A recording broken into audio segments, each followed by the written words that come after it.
Somos Gael y Xavier. Somos Gael y Xavier. Y tenemos ¿Y quién más anda por ahí? el papá. Hola, somos Leonci y Leonci, Elefante, Foki y os vamos y mis papás te van a contar el libro de A que sabe a lúa.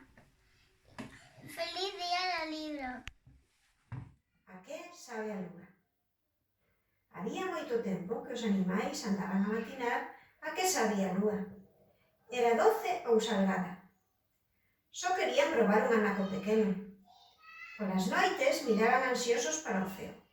Estarricábanse e estiraban o pescozo, as pernas e os brazos tentando collela. Era todo en balde, e mesmo o animal máis grande non foi quen de tocala.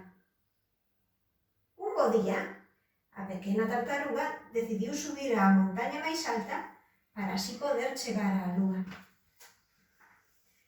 Desde alá arriba, a lúa estaba máis preto, pero aínda así a tartaruga non puido tocala.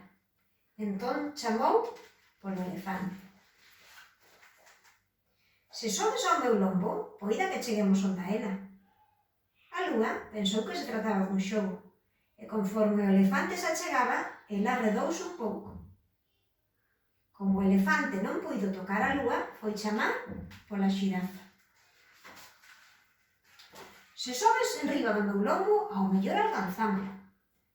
Pero ao ver a xirafa, a lúa subiu algo máis, e a xirafa, malia estirar o pescozo, tampouco acadou o seu propósito, e chamou pola febra.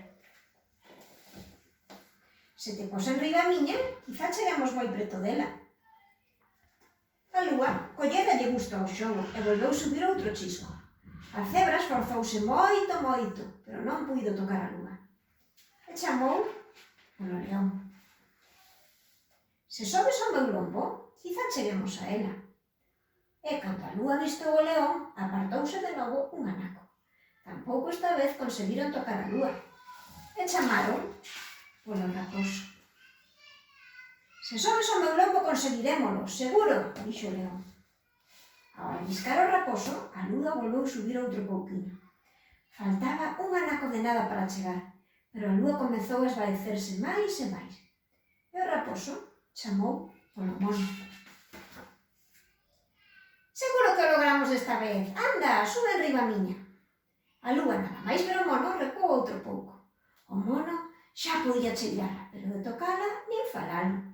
E chamou polo rato. Sube enriba do meu lombo, verás como conseguimos. A lúa viu o rato e pensou: un animal tan pequerrecho non me poderá coller.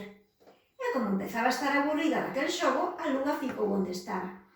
Entón, o rato subiu por enriba da tartaruga, do elefante, da xirafa, da cebra, do león, do raposo, do mono e, dunha dentada, arrancou un anaquiño de lúa. Saboreouno compracido e logo foi dándolle un bocado ao mono, ao raposo, ao león, á cebra, á xirafa, ao elefante e á tartaruga. E a lúa soubulles totalmente aquilo que máis lles gustaba a cada un deles.